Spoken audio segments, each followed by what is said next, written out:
Sarah Mitchell watched the last rays of sunlight fade through the fogged-up window of her Los Angeles apartment, cradling a coffee cup that had gone cold an hour ago.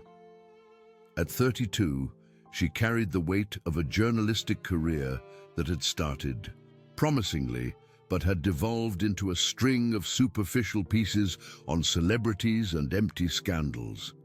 Her brown hair was pulled back in a messy bun, and her hands trembled imperceptibly, a reflection of the months of insomnia and anxiety that had consumed her since her mother's death. The apartment was small and cluttered, with stacks of old newspapers scattered on the floor and framed photographs face down on the coffee table, as if she couldn't bear to look at the past anymore.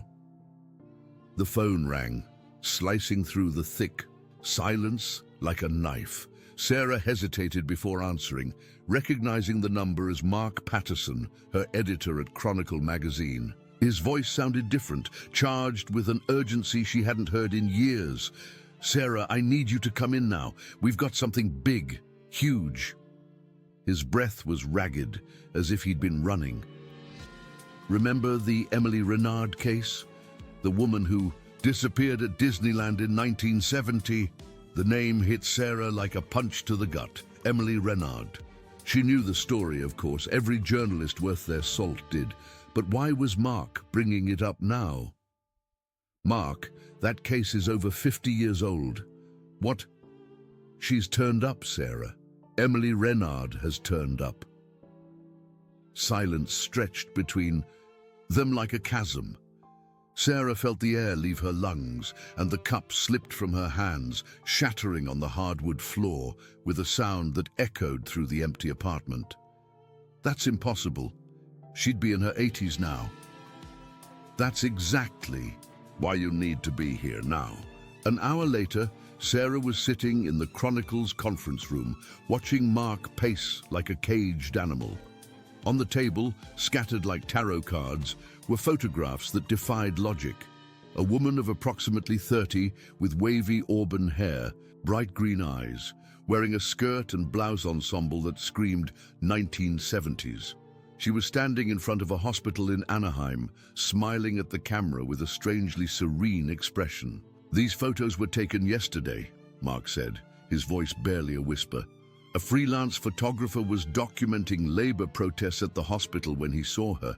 She approached him, stated her name, and asked that the photos be sent to us. Sarah picked up one of the photographs, her hands trembling. The woman in the picture was identical to the archival photos of Emily Renard from 1970. Not similar, identical. Every detail, every line of her face, every strand of hair. "This is a hoax. It has to be. Some kind of setup, an actress." "That's what I thought too," Mark interrupted, placing a manila envelope on the table. "Until we received this." Inside the envelope was a handwritten letter on yellowed paper, the ink slightly faded but still legible. The handwriting was delicate, feminine, and the words seemed to dance on the page. "Dear Sarah Mitchell, I know this seems impossible, but time doesn't move the same way for everyone. I've been trapped between worlds, between moments, since that day at the haunted mansion, but now something has changed. A door has opened, and you're the only person who can help me find Thomas and uncover the truth about what really happened. Meet me at Cafe Luna in Anaheim at 8 tonight. Come alone, trust me as I'm trusting you. With hope, Emily Renard. P.S. Your mother told me about you. She said you always knew when something wasn't right. The mention of her mother sent a chill down Sarah's spine. Margaret Mitchell had died 3 months ago of cancer, and Sarah had never mentioned it publicly. How could this woman, whoever she was, possibly know? "Mark, this is insane. I can't go chasing after a woman who claims to be 29 years, old 53 years later. Sarah, look at these photos. Really look. Have you ever seen anything like this before?" She looked again, this time more closely. There was something in the woman's eyes, a depth that couldn't be faked. an ancestral sadness, as if she had seen things no human being should ever see. And there was something else, a disturbing familiarity, as if Sarah had seen that face before, in dreams or forgotten memories. "If this is real," Sarah murmured, more to herself than to Mark, "it would be the story of the century." Exactly. And if it's an elaborate hoax, it's still a fascinating story. Either way, you win. Sarah knew he was right, but something deep in her stomach churned, a primal intuition that screamed danger. Even so, she couldn't resist. After months of emotional and professional emptiness, here was something that could give meaning to her life again. "All right, I'll go." Café Luna was a small, dimly lit establishment on a side street in Anaheim, the kind of place that seemed to have been forgotten by time. Sarah arrived 15 minutes before 8, chose a table in the back that offered a full view of the place, and ordered a coffee she had no intention of drinking. Her hands were sweating, and she couldn't stop glancing at the door. At 8 o'clock, Emily Renard walked in. There was no doubt she was exactly the woman in the photographs, and exactly the woman in the 1970 files. She wore the same skirt and blouse ensemble as in the photos, as if she hadn't changed clothes in 5 decades. Her movements were graceful but hesitant, as if she was getting reacquainted with inhabiting her own body. Emily spotted her immediately and approached with a smile that didn't reach her eyes. "Sarah, thank you for coming." The voice was soft, with a slight accent Sarah couldn't place. As Emily sat down, Sarah noted her hands weren't trembling, her breathing was perfectly controlled, and there was a scent of old roses emanating from her. Not artificial perfume, but as if she'd been in a rose garden for a long time. "You're really Emily Renard," Sarah said, more a statement than a question. "I am. I know it's hard to believe." "It's impossible to believe. People age, people die, they don't get suspended in time for 50 years. Emily tilted her head, studying Sarah with unsettling intensity. "Your mother used to say you had a gift for seeing beyond the obvious, that even as a child, you knew when adults were lying, when something was wrong at home before anyone else realized it." A chill ran down Sarah's spine. Her mother had said that, but it was something intimate, familiar. "How did you know my mother?" "Margaret worked at the hospital where my body was for years. She cared for me when I couldn't care for myself." "Which hospital? What years?" Emily hesitated, her fingers playing with the strap of a small vintage purse. "Oakwood Memorial, between 1985 and 1995. I was unavailable for most of that time, but Margaret always talked to me. She talked about you, about how you wanted to be a journalist, about how you asked questions that stumped your teachers." The world tilted slightly for Sarah. Oakwood Memorial was where her mother had worked as a nurse during those exact dates. And Margaret did talk about Sarah to patients. It was a habit of hers, using stories about her daughter to cheer up people in vegetative states or comas. "You were in a coma?" "Something like that. My body was there, but I was somewhere else, visiting other times, other possibilities, trying to find a way to fully return." Sarah pulled a digital recorder from her pocket. "Can I record our conversation?" Emily shook her head. "It won't work. Electronic devices do strange things around me since I came back." To prove her point, Emily reached for the recorder. Immediately, the screen started flashing random numbers before shutting down completely. Sarah's phone, which was on the table, did the same. "Oh my God," Sarah whispered. "Not God. Something far more complicated." Emily leaned forward. "Sarah, I need you to help me find Thomas. He's still alive, and he has the answers we both need." "Thomas Duval, the man who disappeared after you vanished." "He didn't disappear. He ran, and I know why." Emily opened her purse and pulled out an old, yellowed and worn envelope. Inside were several black and white photographs of an underground laboratory filled with equipment that looked like it came straight out of a 1960s sci-fi movie. This is what we discovered under the haunted mansion. Thomas and I weren't just sightseeing that day, we were investigating. Sarah studied the photographs. There were machines with dials and knobs, thick cables running across the ceiling, and what appeared to be a sealed chamber in the center of the room. Investigating what? Thomas received information that Disney had built the ride over an abandoned 1950s military laboratory, a classified project called Temporal Gateway, an attempt to create breaches in the space-time continuum for military espionage. Sarah laughed, but the sound came out strained. That sounds like cheap science fiction. I thought so too, until we went inside. Emily pulled another photograph from the envelope, this one showing herself and a tall, dark-eyed man in front of what appeared to be the secret entrance to the laboratory. Both were smiling, but there was tension in their postures. Thomas had contacts in the French government. He learned about the project through leaked CIA documents. The technology was real, Sarah, and it worked. So what happened? We activated the equipment by accident. There was a safety mechanism that failed. I was sucked into a time loop, living the same day repeatedly, conscious but unable to escape. Thomas managed to get away, but he left me there. Emily's voice began to tremble, and for the first time since she arrived, she seemed genuinely vulnerable. I spent 53 years living the same day, Sarah, September 25th, 1970. Waking up in the same hotel room, having the same breakfast, walking with Thomas to Disneyland, entering that cursed laboratory.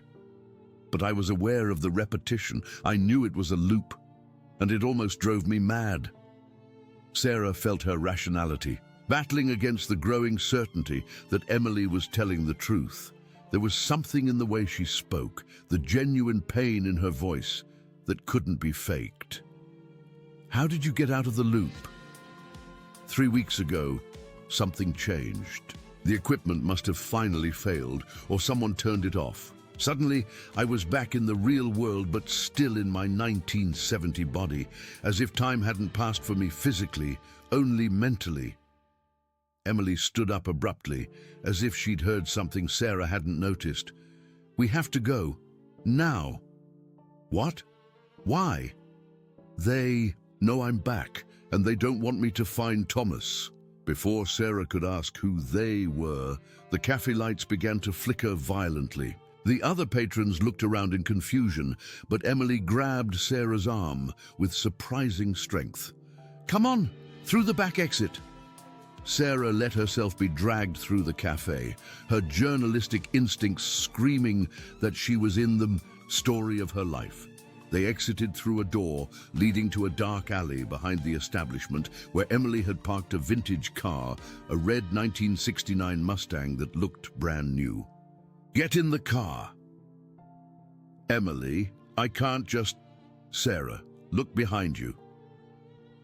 Sarah turned and saw 2 men in dark suits walking down the alley towards them. There was something profoundly wrong with the way they moved. Too coordinated, too purposeful, like predators stalking their prey. Emily started the engine, which purred with the smoothness of a perfectly maintained machine. Who are they? Agents from the original project, or their sons, or clones? After 50 years, trapped in a time loop, it's hard to tell what's real and what's a nightmare. They sped out of the alley, and Sarah watched in the rearview mirror as the men ran after the car before disappearing into the darkness. Where are we going? To find Thomas. I found out where he's hiding. During the highway drive towards Riverside, Emily filled in more details of her story. Thomas Duval was not just an oil magnate. He was also a freelance spy who sold information to various governments. Emily's case had been covered up because exposing the truth would reveal the existence of the classified military project. Thomas loved me, Emily said, her hands steady on the wheel despite the excessive speed, but he loved his own survival more. When he realized he couldn't save me without exposing himself, he chose to run. And now he's an 80-year-old man living under an assumed identity in a secluded mountain house. And I intend to ask the questions I couldn't ask 50 years ago. Thomas's house was at the end of a dirt road winding through the Sierra Nevada. It was a modern structure, all glass and steel, that contrasted bizarrely with the wild landscape around it. Lights burned in several windows, and Sarah could see the silhouette of an elderly man moving slowly inside. Emily parked the car a safe distance from the house and sat for a long moment, just breathing. 53 years, she murmured. 53 years wondering what I would say to him. And what will you say? Emily looked at Sarah with eyes that held decades of accumulated pain. I'm going to ask him why he didn't come back for me. They walked to the front door, and Emily rang the doorbell with a determination that masked the tremor in her hands. Slow footsteps approached from inside, and then the door opened. Thomas Duval was 83 years old, but his eyes were exactly the same as in the old photographs, deep, intelligent, and now filled with horror as he saw Emily standing on his doorstep. "Oh my God," he whispered in French before staggering back. "Hello, Thomas." Emily's voice was calm, almost gentle, but there was an undercurrent of fury that made Sarah shiver. Thomas invited them in with trembling hands, leading them to a living room that looked more like a personal museum. The walls were covered with photographs, framed documents, and objects that clearly told the story of a long and complicated life. Sarah immediately noticed that there were many pictures of Emily, as if Thomas had created a shrine to her. "You haven't aged a day," Thomas said, his voice filled with astonishment and guilt. 53 years, Thomas. 53 years trapped. In the same day, living the same morning, feeling the same pain of you abandoning me. Thomas sat heavily in a leather armchair, suddenly looking much more frail than his 83 years already suggested. "Emily, I tried to come back. You have to believe me. I tried many times." Lie. The word cut through the air like a knife. Emily had positioned herself with her back against the wall, a defensive posture that Sarah recognized as belonging to someone who had been betrayed before. "I spent decades watching you, Thomas. Living in a loop gave me a unique perspective on time. I could see fragments of the future, echoes of what you were doing while I was trapped. You didn't try to save me. You built a new life." Thomas covered his face with his hands. "You don't understand. The equipment, when it sucked you into that loop, something else came out, something that shouldn't exist in this world." Sarah felt the air in the room grow denser, as if a storm were approaching. "What are you talking about?" "The project wasn't just about time travel," Thomas explained, his voice muffled by his hands. "It was about parallel dimensions. And when the machine malfunctioned, it opened a breach between our world and another place." Emily moved closer to Thomas, and Sarah could see that her patience was wearing thin. "What other place?" "A place where different versions of ourselves exist. Darker, more dangerous versions. And one of those versions got out when you got trapped." Sarah felt her mind struggle to process what she was hearing. It was all impossible. But she had seen the electronics malfunction around Emily. She had seen the photographs. She had felt the truth in their words. "You're saying there's an evil version of Emily loose in the world? Not just her. There were versions of all of us, and they don't follow the same moral rules as we do." Emily laughed, but the sound was full of bitterness. "So you abandoned me to save the world? How noble." "Emily, please." "No." Emily moved even closer, and Thomas shrank in his armchair. "You abandoned me because you were afraid. Afraid that being with me would put you in danger. Afraid that your comfortable life would be disrupted. That's not true. Then why did you never try to shut down the machine? Why did you never go back to the lab? Thomas was silent for a long moment, and Sarah realized that Emily had hit the bullseye. Because I knew if I turned off the machine, you'd die, Thomas finally admitted. The loop was keeping you alive. Taking you out of it would mean you'd experience all 53 years at once. Your body wouldn't survive. But I wasn't living, Thomas. I was existing. There's a difference. Suddenly the house lights began, flickering in the same way they had at the diner. Emily turned to Sarah urgently. They found us. Who exactly are they? Sarah asked, her patience finally wearing thin with the half-truths. The alternate versions, Thomas answered, rising, with difficulty. They want to close the rift between worlds, and the only way to do that is by eliminating Emily. Why? Because she's the key. She's the only one who can control the machine now. Her mind has been altered by the 53 years of exposure to temporal energy. The lights went out completely, plunging the house into darkness. Sarah heard the sound of cars approaching down the dirt road, engines rumbling like predatory animals. There's a back exit, Thomas said, his voice now laced with an urgency he hadn't shown before. Emily, you need to get to the lab. It's the only way to fix this. The lab was destroyed. Not the original. They built another one in a secret location. I have the address. Thomas went to a desk and began frantically searching through drawers. The sound of the cars was closer now, and Sarah could see headlights sweeping across the interior of the house through the windows. Here, Thomas handed Emily a slip of paper. It's GPS coordinates. The lab is under an abandoned warehouse in Vernon. Emily took the paper, but held Thomas's wrist for a moment. You're coming with us. No, I'm too old, too slow. I'll just slow them down. Thomas, Emily, please. Let me do one thing right after all these years. The sound of footsteps approaching the front door interrupted them. Emily kissed Thomas's forehead quickly, a gesture that contained decades of unspoken love and forgiveness. Come on, she said to Sarah.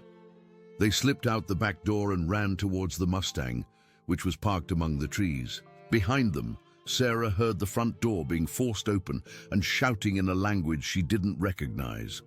Emily started the engine and sped down the dirt road, headlights off, guided only by moonlight. In the rearview mirror, Sarah saw the windows of the house illuminate with strange flashes, as if an electrical storm were raging inside. He'll be okay? Sarah asked. Thomas can take care of himself. He always has. There was a hardness in Emily's voice that wasn't there before, as if confronting Thomas had unleashed a part of her that had been bottled up for decades. The drive back to Los Angeles was tense and silent. Emily drove with intense concentration, her eyes constantly checking the rearview mirrors. Sarah used the time to process everything that had happened in the last few hours. Her life had been turned upside down, and she was beginning to understand that there was no turning back.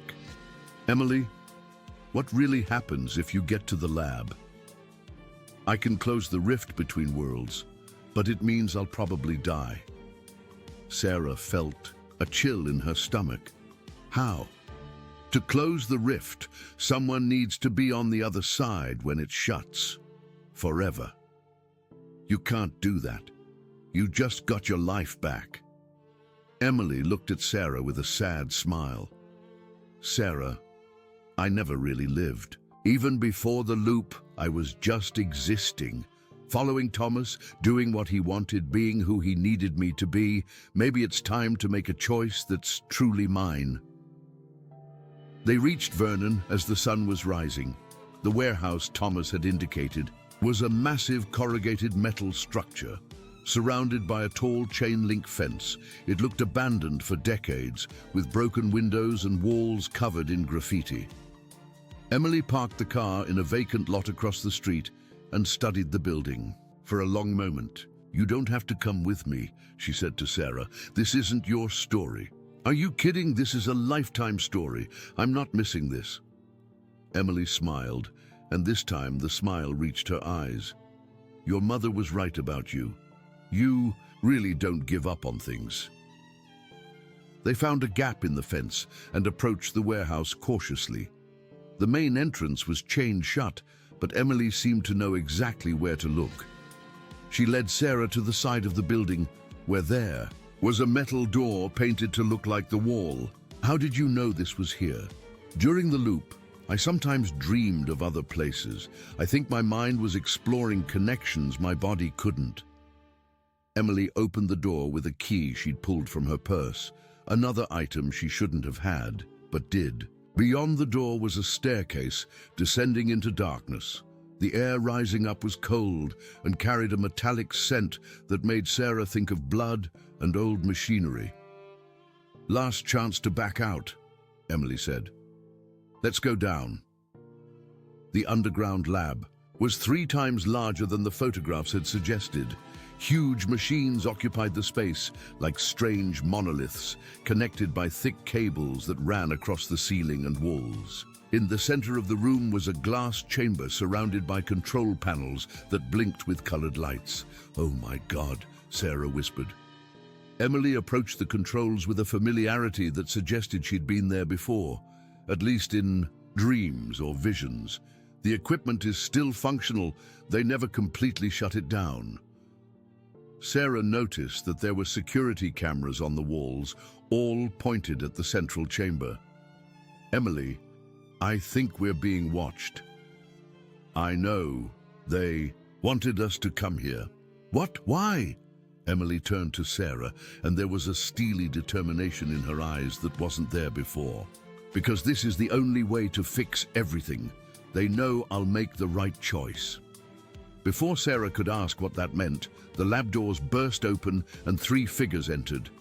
At first glance, they looked like ordinary people, 2 men and a woman, all dressed in contemporary casual clothes. But something was wrong with their movements, an unnatural fluidity that sent a chill down Sarah's spine.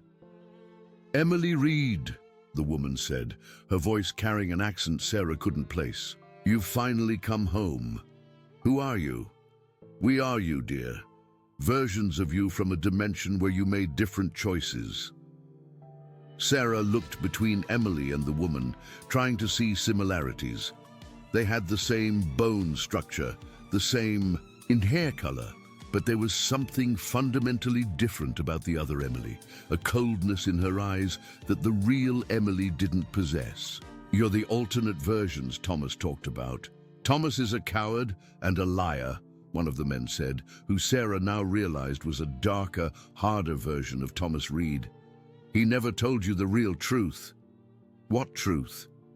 The alternate. Emily approached the machine's controls, her hands moving over the buttons with practiced expertise. The truth is, there aren't 2 dimensions, there are hundreds, and they're all starting to bleed into each other. The time loop wasn't an accident, it was an experiment to see if we could control the process.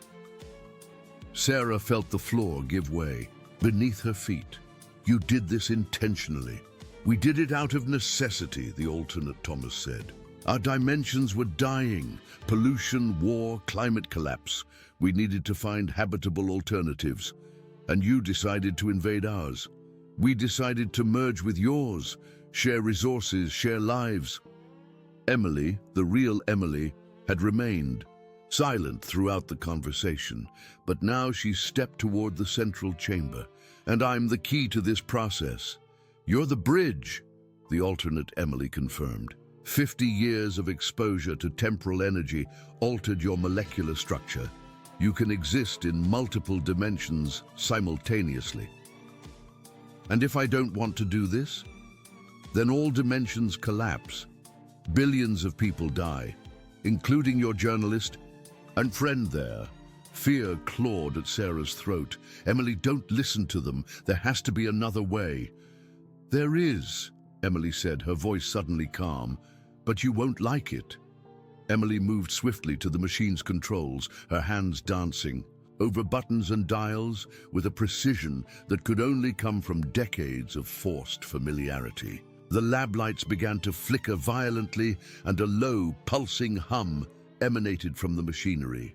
"Emily, stop!" the alternate Emily screamed, but it was too late. The central chamber began to fill with a golden light that seemed liquid, swirling, and rotating like a miniature galaxy. Sarah felt her hair stand on end with static electricity, and the air around them began to vibrate with a frequency she could feel in her bones. "You don't understand what you're doing," the alternate Thomas said, his voice now laced with panic. "If you reverse the process, there's no going back." "I know exactly what I'm doing," Emily replied, her eyes fixed on the controls. "I'm sending you back to your dimensions and sealing the rifts permanently. And you'll die in the process. Maybe. Or maybe I'll finally live." Sarah approached Emily, fighting against the energy that now filled the air like electric treacle. "Emily, please, think about this. You just came back. You can have a real life now." Emily paused for a moment and looked at Sarah, her eyes filled with a tenderness that contrasted with the ironclad determination in her voice. "Sarah, for 50 years, I lived the same day. I saw the same things, felt the same emotions, made the same choices. You know what the only thing that changed during that time was? What? Me. I changed. With each repetition, I became stronger, more determined, more aware of what truly matters. And what matters isn't having a long life. It's having a life that means something." The light from the chamber was getting brighter, and Sarah could see that the 3 alternate versions were beginning to become translucent, as if they were fading away. "Emily, you can't sacrifice your life for people you don't even know." "I'm not sacrificing my life. I'm finally living it." Emily pressed a final sequence of buttons, and the machine emitted a high-pitched, crystalline sound that made the lab walls tremble. The alternate Emily screamed something in a language that wasn't human before disappearing completely along with her companions. But something was wrong. The machine wasn't stopping. The light from the chamber was becoming blinding, and Sarah could feel that something fundamental in the fabric of reality was tearing apart. "Emily, turn off the machine." "I can't," Emily yelled over the growing roar of the equipment. "The process needs to be completed or the rifts will reopen." Sarah looked around the lab frantically, searching for some way to help. That's when she saw on a side table a set of documents that appeared to be emergency instructions. She rushed over and began to read rapidly. "Emily, there's a safety protocol. You can complete the process and survive, but you need to enter the chamber during the last 30 seconds. "What?" "The chamber will protect you from the dimensional implosion. You'll be sent back to 1970, but this time without the loop." Emily looked at the chamber, which now pulsed with energy so intense that the air around it was distorting like heat over asphalt. "Sarah, if this goes wrong, I'll be gone forever. And if we don't try, you'll die right here." Emily hesitated for only a second before nodding. She ran towards the chamber but stopped at the entrance and turned to Sarah. "Tell my story, the real one. Don't let it be forgotten again." "Emily, promise. I promise." Emily entered the chamber just as the machine's controls began flashing red. Sarah counted the seconds, 29, 28, 27. The light inside the chamber was so bright she could no longer see Emily, only a human silhouette, suspended in the center of an energy storm. 10, 9, 8. The entire lab began to vibrate as if being shaken by an earthquake. 5, 4, 3. Sarah crouched behind a metal table, covering her ears with her hands. 2, 1. The world exploded in white light. When Sarah regained consciousness, she was lying on the cold lab floor. Her ears were ringing and she tasted blood in her mouth. Slowly, she got up and looked around. The lab was dark and silent. All the machines had stopped, their lights extinguished. The central chamber was empty, its glass cracked but intact. Emily had vanished. Sarah spent the next 20 minutes searching for any sign of Emily but found nothing. Not a footprint, not a strand of hair, not the vintage purse she'd been carrying. It was as if she had never been there.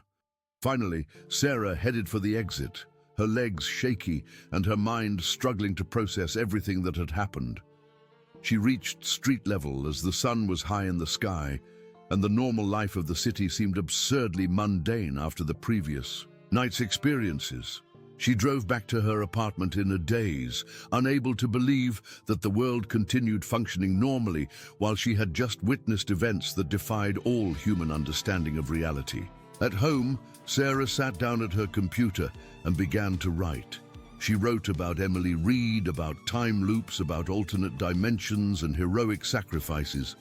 She wrote about a woman who had spent 50 years trapped in time and chose to use her freedom to save a world she barely knew.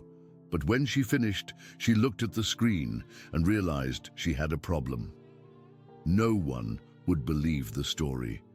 It was too impossible, too fantastical.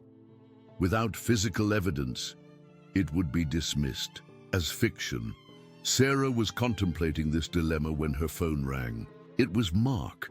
"Sarah, where have you been? I've been trying to reach you for hours." "Sorry, Mark, I've been busy." "Well, we have a problem or an opportunity, I'm not sure." "What do you mean?" "Emily Reed's photographs, they're gone." Sarah felt her stomach clench. "What do you mean, gone?" "They've simply vanished from the archive. And there's no digital record of them in our system. It's like they never existed." Sarah rushed to her bag and searched for the letter Emily had sent. It wasn't there. She frantically searched the apartment, but found no physical trace that Emily Reed had ever returned. "Mark, do you remember what the photographs looked like?" There was a long pause on the other end of the line. "Sarah, what photographs are you talking about?" Sarah's blood ran cold. "Emily Reed's photographs. The woman who disappeared at Disneyland in 1970. "Sarah, Emily Reed never disappeared at Disneyland. She died in a car accident in 1970, remember?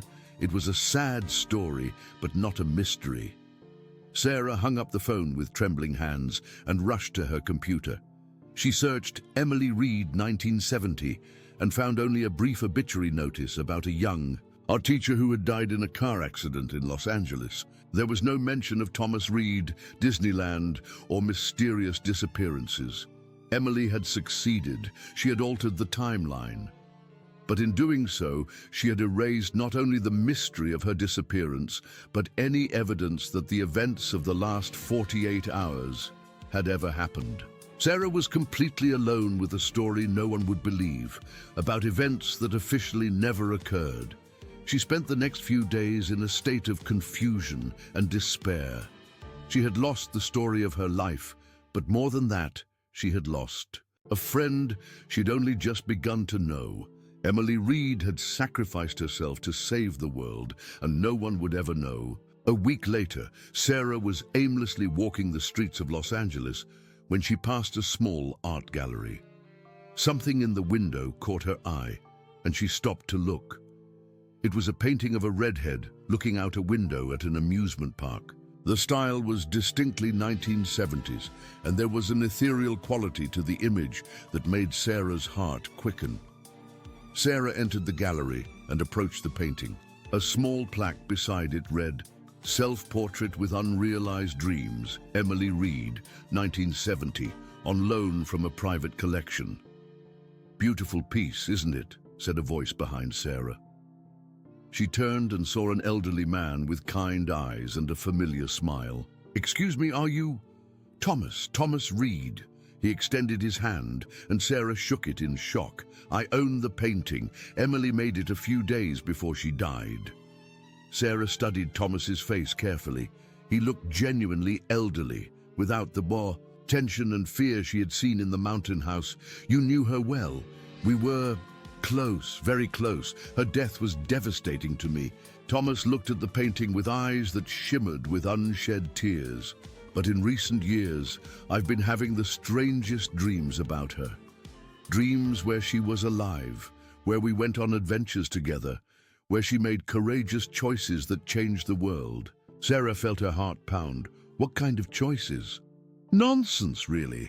Dreams about time travel, alternate dimensions, secret labs, the kind of thing you see in cheap science fiction movies. Thomas chuckled, but the sound was laced with a profound melancholy. Sometimes the dreams are so vivid, I wake up thinking they were real. Sarah looked again at the painting. In Emily's painted eyes, she could see the same determination and wisdom she'd seen in the real woman she'd met. Thomas, can I ask you a strange question? Sure.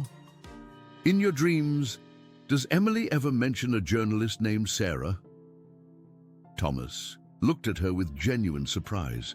How did you know? Yes, in the dreams, she always talks about a brave journalist who helped her find the truth. A woman who promised to tell her story. Sarah felt tears prick her eyes. Thomas, I think I have a story to tell you. They sat down at a small cafe next to the gallery, and Sarah told everything, every detail, every moment, every conversation. Thomas listened silently, his eyes widening gradually as the narrative unfolded. This is impossible, he said when she finished. But it explains the dreams. And it explains why, since last week, I felt like a part of me that's been lost for decades has finally come home. Thomas leaned forward, his hands trembling slightly. Sarah, if Emily really did what you say she did, then she didn't just save the world. She gave me a second chance to be the man she always believed I could be. What do you mean? I'm going to publish your story. I have contacts in the publishing world, financial resources. We'll create a foundation in Emily's name, dedicated to investigating unexplained phenomena. We'll make sure her sacrifice isn't forgotten. Sarah felt a wave of relief and gratitude wash over her like a warm tide. Thomas, would you believe the story without evidence? Sarah, I've spent the last 50 years feeling like I lost the most important person in my life because of my own cowardice. If there's a chance she found a way to forgive me and still save the world, then yes, I believe it. In the following months, Sarah and Thomas worked together to document Emily Reed's story. They published a book that blended investigative journalism with elements of science fiction, presented as speculation on what might have happened if certain classified military technologies had been developed in the 1950s. The book became a bestseller, not because of its veracity, but because of its humanity. Readers around the world connected with the story of a woman who chose to sacrifice her own happiness for the greater good, and of a man who spent decades carrying the weight of remorse.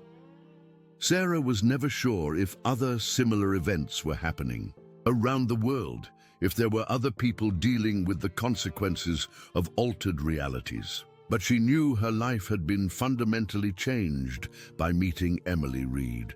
A year after the book's publication, Sarah was visiting Emily's grave, now a pilgrimage site for fans of the story, when she noticed a small red rose that had been recently placed on the headstone. There was no card or identification, just the flower. But when Sarah leaned in to smell it, she detected the same scent of old-fashioned perfume she'd smelled that first day at Luna's cafe. She smiled and whispered to the stone, "Thank you, Emily, for everything." A gentle breeze swept through the cemetery, carrying the distant sound of amusement park music, so faint that Sarah wasn't sure if she'd actually heard it or imagined it. But as she turned to leave, she had the impression, for just a second, of seeing a familiar silhouette standing under a distant tree. A woman with auburn hair, wearing 1970s clothing, waving with a smile that suggested some stories never truly end. They just find new ways to begin. Sarah waved back, and when she blinked, the figure had vanished. But the feeling of completeness, of a circle finally closed, remained with her long afterward. Driving home, Sarah reflected on how her life had changed since that first phone call from Mark. She had found not only the story of her career, but also a deeper understanding of courage, sacrifice, and the fluid nature of reality. Emily Reed had taught her that sometimes the greatest bravery isn't in living, but in choosing how to live. And that love, whether romantic, platonic, or for humanity in general, can transcend time, space, and even the laws of physics. Sarah drove home with a full heart, knowing she had kept her promise. Emily's story had been told, and though not everyone believed in its literal truth, its emotional truth had touched millions. And somewhere, in some alternate dimension where time flows differently, a young art teacher named Emily Reed was finally free to live all the adventures she'd dreamed of, knowing that her sacrifice had given meaning not only to her own existence, but to countless others. Some stories, Sarah realized, are too big to be contained by a single reality. They spread across worlds like seeds on the wind, taking root wherever they find fertile ground in the human heart. Emily Reed's story had become one of those stories, and Sarah finally had found her purpose as a teller of truths that matter, even when, especially when, those truths are impossible to prove. The sun was setting as she arrived home, painting the sky with shades of gold and rose that reminded her of the light she'd seen in that underground lab. Sarah smiled, knowing she would always carry a piece of that light with her, a tangible reminder that the impossible is sometimes just another word for miracle. And miracles, she had learned, happen to those brave enough to believe in them.